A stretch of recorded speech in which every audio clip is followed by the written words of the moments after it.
Friends, big boss ಇಲ್ಲ, ತುಂಬ ಬೇಜಾರಾಗ್ತೈತಿ. ಹೆಂಗೆ ಟೈಮ್ ವೇಸ್ಟ್ ಮಾಡೋದು ಅಂತ. ಏನು ಮಾಡೋದು ಬಿಗ್ ಬಾಸ್ ಇಲ್ಲ ಅಂದರೆ. ಎಷ್ಟು ಚೆನ್ನಾಗಿ 9:30 ಬಿಗ್ ಬಾಸ್ ಬರ್ತಾಯಿತ್ತು. ಈಗ ಯಾವ ಬಿಗ್ ಬಾಸು ಇಲ್ಲ, ಏನೂ ಇಲ್ಲ ಫ್ರೆಂಡ್ಸ್.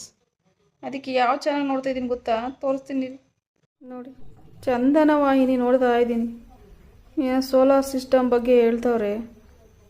ಎಂಥ ಚಾನಲ್ ನೋಡೋ ಸ್ಥಿತಿ ಬಂತು ನೋಡಿ ಫ್ರೆಂಡ್. ಇನ್ನು ಆ ಸೀರಿಯಲ್ಗಳೆಲ್ಲ ನೋಡೋಕ್ಕಾಗಲ್ಲ. ವಿಲ್ಲನ್ನಂತೆ, ಅಯ್ಯೋ ರಾಮ, ಆ ಟಾರ್ಚರೆಲ್ಲ ತಡೆಯೋಕ್ಕಾಗಲ್ಲ ಫ್ರೆಂಡ್. ಅದಕ್ಕೆ ನಾನು ಆ ಸೀರಿಯಲೆಲ್ಲ ನೋಡೋಲ್ಲ. ಅದಕ್ಕೆ ನೋಡಿ, ಚಂದನ ವಾಹಿನಿ ಎಷ್ಟು ವರ್ಷಗಳಾಗಿತ್ತು ಈ ವಾಹಿನಿ ನೋಡಿ. ಯಪ್ಪ, ಇವತ್ತೇ ನೋಡ್ತಾ ಇರೋದು ಫ್ರೆಂಡ್ಸ್ ನಾನು. ಚೆನ್ನಾಗಿತ್ತಲ್ಲೇ. ಹಾಂ, ಆವಾಗಲೇ ಪಕ್ಷಿಗಳು ಅವು ಏನೇನೋ ತೋರಿಸ್ತಾಯಿದ್ರು ಫ್ರೆಂಡ್ಸ್, ಚೆನ್ನಾಗಿತ್ತು. ಇವಾಗ ಏನೋ ಸೋಲಾರ್ ಸಿಸ್ಟಮ್ ಬಗ್ಗೆ ಹೇಳ್ತಾರೆ. ನಿಜವಾಗ್ಲೂ ಒಳ್ಳೊಳ್ಳೆ ಪ್ರೋಗ್ರಾಮ್ ಈ ಚಾನಲಲ್ಲಿ ಬರುತ್ತೆ. ಚಂದನ ವಾಹಿನಿ ಕನ್ನಡ DD1. ಅವಾಗ DD1 ಅಂತ ಬರ್ತೈತಿ, ಇವಾಗ ಚಂದನ ನೋಡಿ. ಇಂಥ ಚಾನಲ್ ನೋಡೋ ಪರಿಸ್ಥಿತಿ ಬಂತು ಫ್ರೆಂಡ್. ತಿರ್ಗಾ ಇನ್ನು ನವಂಬರ್ವರೆಗೂ ಕಾಯಬೇಕು ಬಿಗ್ ಬಾಸ್ ಬರೋಕ್ಕೆ. ನೆಕ್ಸ್ಟ್ ಯಾರು ಬರ್ತಾರೋ ಏನು ಕತೆನೋ ಗೊತ್ತಿಲ್ಲ.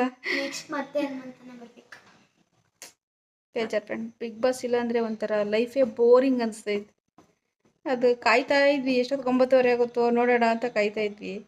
ಈಗ 9:30 ಆದರೂ ಬಿಗ್ ಬಾಸ್ ಬರ್ತಾಯಿಲ್ಲ, ಏನು ಬರ್ತಾಯಿಲ್ಲ. ಬೇಜಾರಾಗ್ತಿತ್ತು. ಏನು ಮಾಡೋದು. ನೆಕ್ಸ್ಟ್ ನವಂಬರ್ವರೆಗೂ ಕಾಯೋಣ, ಓಕೆನಾ?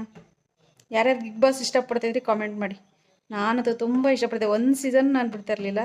ಅದು ಯಾವ ಸೀಸನಲ್ಲೂ ನಾನು ಓಟ್ ಹಾಕಿಲ್ಲ. ಈ ಸೀಸನ್ ಗಿಲ್ಲಿಗೆ ಮಾತ್ರ ಓಟ್ ಹಾಕಿರೋದು. ನಾನು ಒಂದು ಸೀಸನಲ್ಲೂ ನಾನು ಯಾರಿಗೂ ಓಟ್ ಹಾಕಿಲ್ಲ.